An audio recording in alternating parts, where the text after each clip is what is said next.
कृष्णा कृष्णा कृष्णा हरे हरे. पुंडलिकावरदेव विठ्ठल श्री ज्ञानदेव तुकाराम. विनायकं गुरुं नौमि साखरे नाम विस्तृतम्. येषां चरण सान्निध्या जीवा मुक्ता भवन्ति. साखरे वंश विख्यातं ज्ञानदान परायणम्. विनायकं गुरुं वन्दे वन्दै मुक्तये. ज्ञान प्रताप विलसत वचनामृतञ्च अद्वैत भाव पटुतायित बुद्धिरहस्यम्. ज्ञानेश्वरस्तु भगवान् अवतीर्णयो श्रीरंगनाथ गुरुराज नमोस्तुभ्यम्. तर आपलं गुरु परंपरेचा अभंग श्रीपाठामध्ये चालू आहे. मागच्या वेळेस सत्य गुरुराया कृपा माझ केली, परी नाही घडली सेवा काही. तर गुरुनं माझ्यावर कृपा केली, पण मनाव तशी माझ्याकडून सेवा नाही घडली. पण सद्गुरु दयाळू आहेत आणि सेवा नाही घेतात, त्यांना माझ्यावर कृपा केली. वास्तविक मी पामर आहे, अविचारी आहे आणि जशा प्रकारची तनुमनु जीवे चरणाशी लागावे, अगरबत्ता करावे दास्य सकळ. तनानं मनानं धानानं सद्गुरूची संतांची सेवा व्हायला पाहिजे, तशी सेवा माझ्याकडून काही घडली नाही. म्हणून भगवद्गीतेमध्ये देवानं सांगताना सांगितलं की तद्विधीं प्रणिपातेन परिप्रश्नेन सेवयाम उपदेक्षन्ति ते ज्ञानम ज्ञानेन तत्त्वदर्शिनः. की संताला प्रणिपात करा, संताला नमस्कार करा, संतांची सेवा करा, संताला तनानं मनानं भजाव, संताच्या ठिकाणी प्रेम ठेवा, आदर ठेवा. कारण संत हे देवाला इतके आवडत असते की जीवापाड संतावर देव प्रेम करीत असतो. आणि ज्यानं संतावर प्रेम केलं किंवा ज्यांना संत आवडले तर देव सुद्धा त्यांना त्या ठिकाणी त्यांचा होत असतो किंवा देवाला ते आवडत असते. म्हणून या अभंगामध्ये आपण बघितलं की गुरुची परंपरा, कारण परंपरा असते गुरुची. कुठून या ठिकाणी आपले आद्य पुरुष कोण, आपला बोध करणारे, त्यांचा शिष्य कोण, त्यांचा कोण, आणि ही परंपरा आपल्यापर्यंत आली. आणि म्हणून जर मूळ पुरुष पाहायला गेलं तर परमात्माच आहे. म्हणून सगळ्यांना बोध करणारा हा परमात्माच आहे. म्हणून सगळ्यांचं मूळ हे परमात्म्यापर्यंतच आहे, पुढे नाही. आणि एरवी तरी पाहायला गेलं तर देवाने पण सांगितलं की उत्पत्तीचं बीज सुद्धा मीच आहे आणि ही स्थिती सुद्धा मीच आहे आणि प्रलयामध्ये माझ्यामध्ये सर्व काही सामावत. म्हणून बीजं मां सर्वभूतानां विद्धिं पार्थं सनातनं.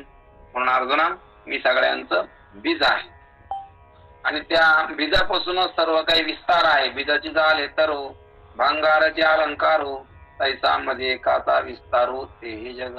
कारण जग नावाची वस्तू म्हणजे हा माझा विस्तार आहे. तसं एकच बीज या ठिकाणी खोडाच्या, मुळाच्या, फांद्याच्या, पानाच्या, फळाच्या सर्व रूपानं त्या ठिकाणी असतं. तसं एकच या ठिकाणी परमात्मा या जगाच्या रूपानं विस्तीर्ण झाला. म्हणून सगळं जग पाहताना मुळामध्ये त्याला आधार काय तर परमात्मा आहे. तसं अलंकार आपण त्या ठिकाणी बघत असतो, पण मुळाशी काय सोनं आहे. अलंकार जरी आपण म्हणलो तरी पण अलंकार काही सोन्याहून वेगळी वस्तू नाही, सोनच आहे. कारण आधी सोनं होतं आणि घडलं तेव्हा सोनच होतं, नंतर मोडलं तेव्हा सुद्धा सोनच होतं. म्हणजे आधी मध्ये अंती अवघारी एक. तसं हे परमात्माच आधी आहे, मध्ये सुद्धा परमात्माच आहे आणि शेवटी सुद्धा परमात्माच आहे. म्हणून तुकाराम महाराज देवाविषयी बोलताना सांगते, तुका म्हणे आम्ही देखतचे नाही, देवा विन काही दुसरे ते. देवाशिवाय आम्हाला दुसरं काही दिसतच नाही. मग आता तो देव आम्हाला दिसतो आणि म्हणून आम्ही विठ्ठल विठ्ठल म्हणतो. बोलावा विठ्ठल, पाहावा विठ्ठल, करावा विठ्ठल, जीवे व्हावे. म्हणून बोलायचं काय विठ्ठल, पाहायचं काय विठ्ठल, करायचं काय विठ्ठल. कारण जनिवणी अवघा देव सगळा काय आहे देव आहे. तुका म्हणे विठो भरला सबाह्य, तया उणे काय निज सुखा. कारण देव सर्वत्र भरलाय. असं ज्याला त्या ठिकाणी आत्मसात ज्यानं केलं, प्रत्यक्ष असं ज्यांना झालं, मग त्याला सुखाला काय उणा आहे. मग सर्व ठिकाणी देव भरलेला आहे. असं देवाला बघा, असं देवाला पहा. आणि आहेच म्हणून सर्वागती राम देहादेही एक.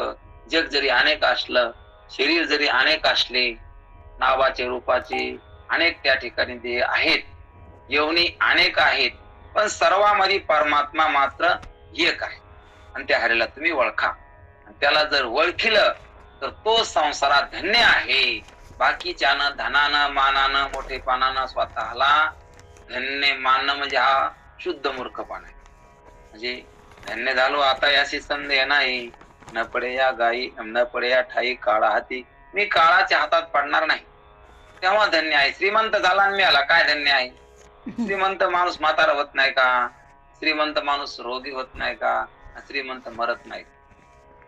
म्हणून सगळं जर होत असलं तर मग कशाचे श्रीमंत आहे? साधू संत त्याला श्रीमंत म्हणत नाही, कारण खरी श्रीमंती ही बोधाची असते. तुका म्हणे तुम्ही श्रीमंत नावाचे, खरे ते भाग्याचे हरीचे दास. कारण हरीच दास होणं ही खरी श्रीमंती असते. आणि म्हणून अशा प्रकारच्या श्रीमंती ही महत्वाची आहे. आणि म्हणून बोधावर राहण्यासाठी साधू संत आपल्याला सांगायला लागले की गुरुची परंपरा. मग या अभंगामध्ये दुसरा अभंग, माझे या मनीचा जाणून या भाव, तो करी उपाय गुरुराव, आवडीचा मंत्र सांगितला सोपा, जेणे नवे गुंफा कोठे काही, जाती पुढे एक उत्तरले पार, हा भवसागर साधू संत, जाणत्या नेनंत्या ज्या जैसी आवडी, उतार सांगडी तापे पैठे, तुका म्हणे संधी नाविला तारू, कृपेचा सागर पांडुरंग, आवडीचा मंत्र सांगितला सोपा, जेणे नवे गुंफा कोठे काही. कारण माझ्या मनीचा भाव जाणून, माझ्या मनीचा जाणून या भाव, तो करी उपाय गुरुराव. गुरु काय करते? माझ्या मनातला भाव जाणून घेते. कारण प्रत्येकाच्या मनामध्ये भाव असतो. म्हणून कशा प्रकारचा भाव आहे, आपलं प्रेम आपली आवड किती आहे, आपल्याला देव किती आवडतो हे महत्वाचं. आपण करतो काय, आपल्याला लोक मानते का नाही मानते हे पाहायचं नाही.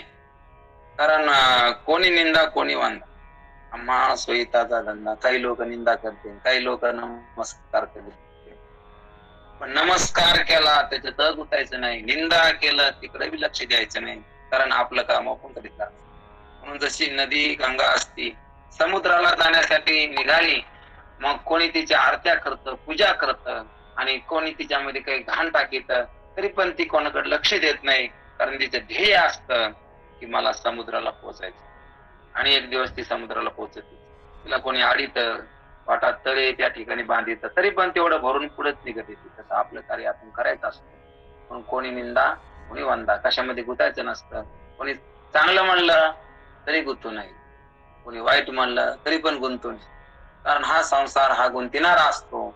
यात गुंतायचं नसतं, आपण अलिप्त राहायचं असतं.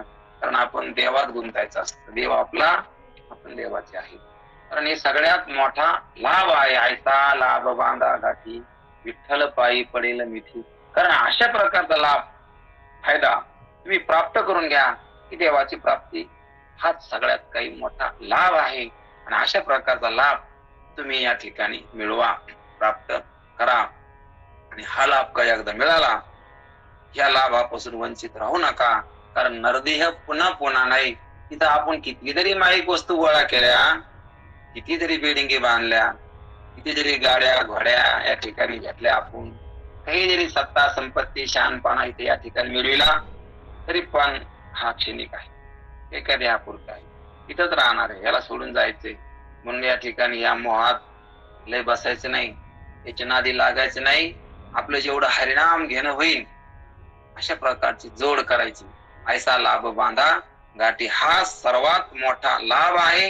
याच्यासारखा फायदा कोणता नाही. म्हणून ह्या माईक पदार्थात गुंतू नये. आणि म्हणून ह्या माईक पदार्थात मोठमोठे लोक गुंतले बरं का.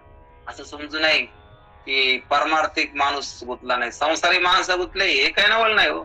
मोठे मोठे महाराज लोक सुद्धा या संसार या परमार्थामध्ये येऊन पुन्हा संसारच करायला लागले, पुन्हा संसाराची अपेक्षाच करायला लागले. आणि अशी जर अपेक्षा केली तर मग याच्यापेक्षा संसार करायला चांगला आहे. कारण संसार ही घाण असत, आणि मग घाणीच जागेवर गेली चांगले, पण चांगल्या जागेवर घाण करू नये.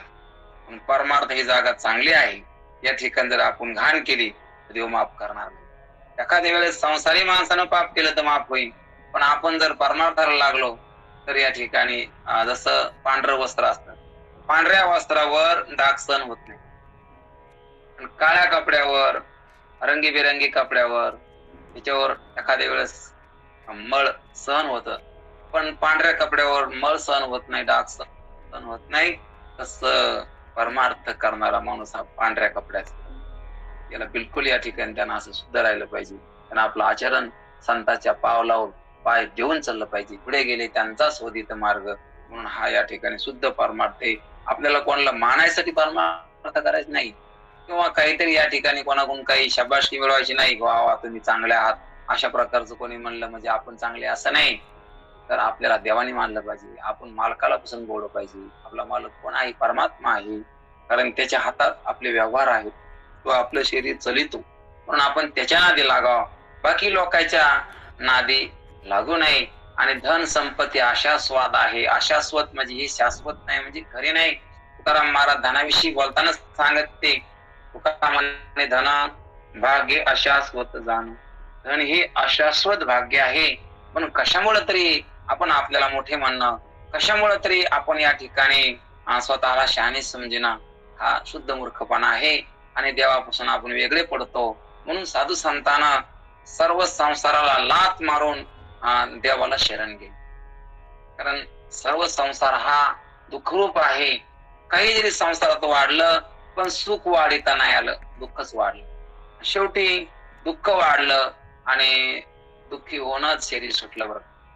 म्हणून दुःख बांधवडी आहे हा संसार, सर्व संसार दुःखरूप आहे. म्हणून जीवाला जर दुःख नाही पाहिजे, मग त्याने देवाचं भजन केलं पाहिजे, त्याने देवाची आठवण केली पाहिजे, देवाचं नाव घेतलं पाहिजे. यासाठी एक संतांची संगती महत्वाची असते. म्हणून या गुरु परंपरा म्हणजे गुरुची जे काही परंपरा आहे, गुरुनं जो काही बोध सांगितला तो बोध खूप महत्वाचा असतो. कारण गुरुनं जे सांगितलं ते जर आपण लक्षात ठेवलं, गुरु म्हणजे कोण, जसं आहे तसं आपल्याला या ठिकाणी परमार्थातला मार्ग दाखविणारे संत गुरु एकच असतात.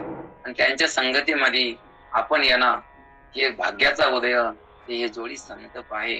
कारण संतांचं दर्शन होणं, संतांची भेट होणं एक भाग्यवान पुरुषांचं लक्षण आहे. आपण स्वतःला खरोखरच भाग्यवान समजलं पाहिजे. ज्ञानोबराय, तुकोबराय यांचे ग्रंथ आपणाला त्यांचं बोलणं प्रत्यक्षात या ठिकाणी अनुभवता येतं आणि आपल्याला त्यांचा प्रत्यक्ष या ठिकाणी बोध व्हायला लागला. हरिपाठ रूपाने म्हणा, ज्ञानेश्वर रूपाने म्हणा, गाथा रूपाने म्हणा, तर आपण त्यांचा फायदा घेऊन आपलं जीवन शुद्ध सात्विक अशा प्रकारचं या ठिकाणी बनविलं पाहिजे. आणि हे आपल्याला करता येतं बरं का. म्हणून आपण खूप भाग्यवान आहोत, ज्या अर्थी आपण परमार्थात आलो त्या अर्थी आपण भाग्यवान आहोत. म्हणून काहीतरी संसाराच्या वासना धरून जर आपण या ठिकाणी राहू लागलो तर मग या संसारामध्ये जीवाला कौरकर राहता येत नाही. एक दिवस संसार सोडून यायला जायचं असतं. सर्वांनाच या संसारातून जायचंय आणि संसारातून जायचंय, ज्या ठिकाणाहून जायचंय त्या ठिकाणी एवढं प्रेम कशाला करायचं, गुंतून का बसायचं. हा संसारामध्ये लाभ काय, शेवटी मृत्यू घेऊन जाणार आहे आणि या मृत्यूच्या बंधनामध्ये सर्व जीव ह्या मृत्यूमध्ये अडकणारे आहेत, गुंतणारे आहेत. आणि हा मृत्यू हा जीवाला या ठिकाणी शेवटचा टप्पा म्हणजे मृत्यू आहे. आणि त्या मृत्यूपासून वाचविणारा ईश्वराशिवाय आपला दुसरा कोणी नाही. म्हणून त्या ईश्वराची भक्ती या मनुष्य देहातल्या जीवाला घडत असती. म्हणून त्यांना नरदेहाला आल्यावर या संसारामध्ये असताना खूप अशा प्रकारचं त्या ठिकाणी काम असते, खूप जिम्मेदाऱ्या असतात, खूप काही करायचं असतं. पण त्याच्यामध्ये जे काही मुख्य आपलं कर्तव्य असतं ते आपण करण्याचं विसरून जात असतो. कारण मुख्य कर्तव्य काय, तर आपण ईश्वराची भक्ती करणं. कारण भक्ती करण्यासाठी एकच देह आहे आणि तो देह म्हणजे मनुष्य देह. तो मनुष्य देह आतापर्यंत बराच गेलाय, किती राहायला ते सांगता येत नाही. म्हणून उपदेश करताना अभंगामध्ये आपण बघतो आयुष्य जात आहे पहा, कारण आयुष्य चाललंय आणि कोणता श्वास शेवटचा राहील हे सांगता येत नाही. कारण बरेच श्वास निघून गेले, एखादा श्वास असा येईल की पुन्हा निघून जाईल तर परत येणार नाही. आणि म्हणून या ठिकाणी श्वास आहे म्हणून भाग्यवान आहोत, अजून आयुष्य गेलेलं नाही आणि आयुष्य किती राहिले हे कळत नाही. म्हणून आयुष्याच्या साधने सच्चिदानंद पदवी घेणे. म्हणून या आयुष्यामध्ये आपण आलो, या आयुष्यामध्ये आपलं भक्तीमध्ये भगवंताच्या नामचिंतनामध्ये आपला काळ गेला पाहिजे. व्यवहार करीत असताना सुद्धा व्यवहार काही सोडायचा नाही. साधू संतांचे उपकार आहेत, कारण व्यवहार सोडायचा त्यांनी सांगितला नाही. पण व्यवहारामध्ये असं काही नियोजन करून भगवत भक्ती साधा की अशा प्रकारचा आपला करता येतो. कारण आपण बघतो की गाडीचा ड्रायव्हर असतो की ते ड्रायव्हिंग करताना इतरांना सुद्धा बोलवतो, एखाद्या वेळेस पाणी सुद्धा पितो आणि इकडे तिकडे सुद्धा बघतो, पण गाडी बरोबर चाललेली असते. मग तशा प्रकारचे या ठिकाणी आयुष्याची गाडी चालिता चालिता सुद्धा भगवंताचं भजन करता येत. आणि ही आपलं एक सवय ही करून घ्यायची असते. नामस्मरण सतत आपल्या मुखाला येण्यासाठी आणि म्हणूनच हरिपाठ, सकाळचं भजन, पुन्हा काहीतरी ग्रंथ वाचन, आपल्या वेळेनुसार जेवढं आपलं घडण तेवढं. मग आपण जेवढं भजन पूजन केलं का तेवढा वेळ तर चांगला गेलाच, पण परत पुन्हा त्या ठिकाणी तो जो पावर असतो तो पुन्हा बी संसारामधले इतर काम करताना ते लक्षात राहतं, ते चिंतन, आणि त्यांना आपलं चित्त आनंदी होत असतं किंवा बोधावर राहत असतं. कारण या संत वाङ्मयामधून जो काही बोध सांगितला गेला त्या बोधानं आपलं जीवन उधळून निघत असतं. आपण ते प्रत्यक्षामध्ये अनुभवायचं असतं. आपण त्या संगतीला 4 पावलं चलून बघायचं असतं. ते विचार ध्यानात घ्यायचे असते आणि ते विचार ध्यानात घेऊन आतापर्यंत जे काही एवढ्या प्रपंचामध्ये एवढं त्या ठिकाणी आपण प्रयत्न करून ते सुख झालं नाही, ते सुख प्रत्यक्षामध्ये आपल्याला या ठिकाणी या संतांच्या संगतीमध्ये स्वतः आपल्या अनुभवता येतं. आणि जर बरं वाटलं तर पुन्हा त्या ठिकाणी आपण परत परत संत संगती हा विचार, नामस्मरण हा भक्ती मार्ग करायला काही अडचण नाही. म्हणून या ठिकाणी जसं एखादी गोष्ट चांगली वाटली, फायद्याची वाटली, ती आपण सोडित नसतो. तसा हा भक्ती मार्गाचं तुम्ही त्या ठिकाणी काय करा, संत म्हणते तुम्ही अनुभव घेऊन पहा. तुम्हाला जर बरं वाटलं मग तुम्ही परत परत या ठिकाणी हेच करीत राहा, कारण हे तुमच्या फायद्याचं आहे. आणि संसारामध्ये या वस्तू आहेत, आपण किती जरी प्रयत्न केले तरी पण या वस्तूचा नाश होणं हा स्वभाव आहे. शरीर सुद्धा नाश होणार आहे. धनदारा पुत्र जन बंधू सोयरे पिसुना सर्व मिथ्या हे जाणून शरण घा देवासी. जो बोध आपलं कोणीच करण्याचे वास्तव सत्य आहे ते फक्त संतांनी सांगितलं की देह जाणार आहे, देह हा काही काळापुरता आहे. इथली धन संपत्ती यांचा संबंध आपला कायमचा नाही. हे गणगोत सुद्धा बरंच काही सोडून गेले आहे, ते सुद्धा आपलं सोडून जाणार आहे. म्हणून हे आपलं नाही. आणि हे काहीतरी आपण प्रवासी आहोत. या प्रवासामध्ये काहीतरी एक मुक्काम आपलं थांबायचं. एक मुक्काम थांबलं की दुसऱ्या मुक्कामाला परत पुन्हा या ठिकाणी उठायचं असतं. तसे आयुष्याचा मुक्काम आहे. आणि या मुक्कामामध्ये या ठिकाणी आपल्याला भगवत चिंतन करून कृतार्थ व्हायचं असतं. कारण मनुष्य देहाच्या वाटेला आपण या ठिकाणी आलोत आणि खरोखर आपण धन्य आहोत. धन्य आम्ही जन्मालो दास विठोबाचे झालो. म्हणून तुकोबाराय धन्यता सांगताना सांगत असते की आपण खरोखर धन्य आहोत. कारण आपण जर भगवंताचे दासत्व स्वीकारलं किंवा भगवंताचं नामस्मरणाच्या मार्गाला आपण जर लागलो तर खरोखर आपण चांगल्या मार्गाला लागलो. कारण आपण बघतो की सगळे त्या ठिकाणी आपण ज्याच्या नादी आहेत का ते दुसऱ्या नादी असते, परंतु देव आपल्या नादी आहे. देवाला आपण आवडत असतो. आपल्याला जे आवडत का ते त्यांना आपण आवडत नाही. कारण सर्व माणसं धनावर प्रेम करते. त्याच्याकडे धन असतं त्याच्यावर प्रेम करते. त्याला वाटतं माझ्यावर प्रेम करते, यार तुझ्यावर नाही प्रेम करीत, तुझ्याकडे धन आहे म्हणून प्रेम करते. खबराय सांगते की धनवंत लागी सर्व मान्यता आहे जगी. माता पिता बंधुजन सर्व मानिती आपण. म्हणून सर्वजण धनाकडे पाहून मानितेत, मानाकडे पाहून मानितेत, पदाकडे पाहून मानितेत. म्हणून हा सर्व गबाळ असल्यावर लोक मानित असते. भौतिक सुखाकडे पाहून मानते. भौतिक सुख असलं आपल्याकडे की त्याच्याकडे पाहून त्या ठिकाणी लोक मानित असते. म्हणून या ठिकाणी आपल्याला कोणी मानित नाही. आपण ज्यांच्यावर प्रेम करतो ते मुलं त्यांच्या मुलावर प्रेम करतात. आपण ज्यांच्यावर एखादा नेता असला तर त्या ठिकाणी सर्व लोक त्या नेत्याला आमचा नेता म्हणते. परंतु तो नेता जे काही मतदान करते त्याच्यावर प्रेम करतो, कारण मतावर प्रेम असते, आपल्यावर नसतं. एखाद्या वेळेस आपण त्याला मत दिलं नाही तर प्रेम करणार नाही. म्हणून सगळे भौतिक गोष्टीवर प्रेम करणारे लोक आहेत, पण देव तसा नाही. आपण देवाचं नाव नाही घेतलं तरी पण देवाचं प्रेम कमी झालेलं नाही, कारण त्याचं स्वार्थ, आपला स्वार्थ चालू आहे, त्या अर्थ ईश्वराचं प्रेम आपल्यावर आहे. म्हणून ईश्वराच्या प्रेमापासून आपण वंचित नाहीत. म्हणून तुकोबाराय ईश्वराचं भजन करताना सांगते की तुझं माझं प्रेम आहे, तुमच्या कृपेचे पोषण जन्मजन्मी तुझा म्हणे. कारण आठवण करून द्यायला लागले की देवाचं माझ्यावर प्रेम आहे आणि देव आपल्यावर प्रेम करीत असतो. आणि जो आपल्यावर खरं प्रेम करतो आपला असतो, काही अपेक्षा नाही ईश्वराला आपल्याकडून, तरी पण आपल्यावर प्रेम करायला लागला. कारण आपण जे बसलो ते आपल्यामुळे नाही, तर देवाच्या प्रेमामुळे आपण बसलो. आपलं शरीर चाललं आपल्यामुळे नाही, ईश्वराचं प्रेम आहे. चाले हे शरीर कोणाचे असते, कोण बोले गीते हरविना दे कवी ऐकवी, एक नारायण तयाचे भजन चुकू नको. कारण सर्व काही ईश्वर आपले व्यवहार चालवायला लागला.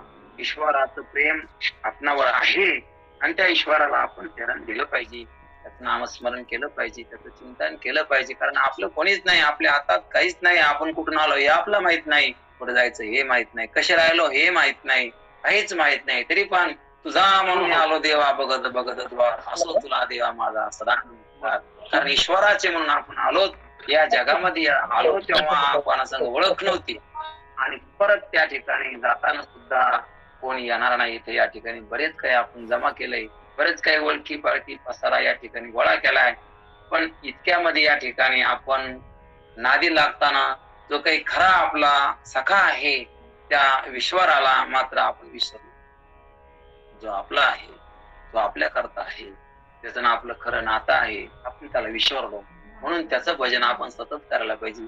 हा माईक पदार्थ तात्पुरते आहेत, कारण हे सगळं धनधारा पुत्रजन हे माईक पदार्थ आहेत, काहीतरी काळापुरते क्षणिक आहे, म्हणून हे जाणार आहेत. हे सगळं वाऱ्यावर आहे. म्हणून आमचे गुरुवरे बापूराव महाराज परतूरकर सांगत असते की यांची वरात कशावर आहे, वाऱ्यावर आहे. नवरदेवाची वरात घोड्यावर आहे का वाऱ्यावर आहे? कारण कोणी उत्तर देऊ शकत असलं तर बोला, सांगा काकाजी. नवरदेव आपल्याला वाटतं घोड्यावर बसला, पण नवरदेव बी घोड्यावर नाही बसलेला, घोडा सुद्धा वाऱ्यावरच आहे. हा सुद्धा नवरदेव म्हणून आहे पण वाऱ्यावरच आहे. हवा आहे म्हणून बरं आहे का नाही, पण तो श्वास ईश्वरानं ठेवलाय. म्हणून देवाचे उपकार आहेत, म्हणून देवाच्या उपकारातून आपण उत्तीर्ण होऊ शकत नाही. तुकोबाराय सांगते, अरे एका जन्मात नाही, ईश्वरानं जन्मोजन्मी सांभाळिले. क्षमा करा अन्याय, कृपा करी गा देवा आम्हा तुझी बाप माय.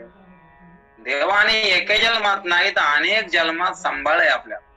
तो आपला सांभाळ करतो, एका जन्मात नाही अनेक जन्मात. कारण जीवाचे जन्म अनेक झाले. हे शरीर यायच्या आधी आपण कुठेतरी असतो, कोणत्या देहात असतो स्मरण नाही, पण असतो. तेव्हा सुद्धा आपला सांभाळ ईश्वराने केला, आता पण तोच करायला लागला. जन्मोजन्मी सांभाळिले. ईश्वरा माझे अपराध क्षमा कर, क्षमा करा अन्याय, कृपा करे गा देवा मा तुझी बाप माय. कारण माझा बाप आणि माय, कारण बाप सुद्धा तूच आहे, माय सुद्धा तूच आहे. तू आमच्यावर कृपा कर. असं ईश्वराचं प्रेम या ठिकाणी आपणावर आहे. आणि हे देवाचं भजन करून किंवा त्याच्या कृपेची आठवण करून अभंगाद्वारे, वहीद्वारे, ग्रंथाद्वारे व्यक्त ते आपण म्हणले पाहिजे, चिंतन केलं पाहिजे. कारण आपण धन्य आहोत, कारण आपण त्या ठिकाणी आलो किंवा ना, कारण हृदयाला येऊन आपण भक्ती केली. तुकाराम महाराज म्हणते, भाग्यवंता घरी भजन पूजन. कारण स्वतः भाग्यवान म्हणून घ्यायला काय हरकत नाही आपण जर देवाचं भजन करीत असलो. कारण जो देवाचं भजन करेन त्याला धोकाच नाही, आणि जो देवाचं भजन करणार नाही तो धोक्यामध्ये आहे. कारण त्याला धोकाच आहे, कारण त्याला कोण सांभाळणार आहे पुढे, त्याचा काय उद्धार होणार आहे. ती काय गती होणार आहे. आणि जो देवाचं भजन करीन, देवाचं होऊन राहील,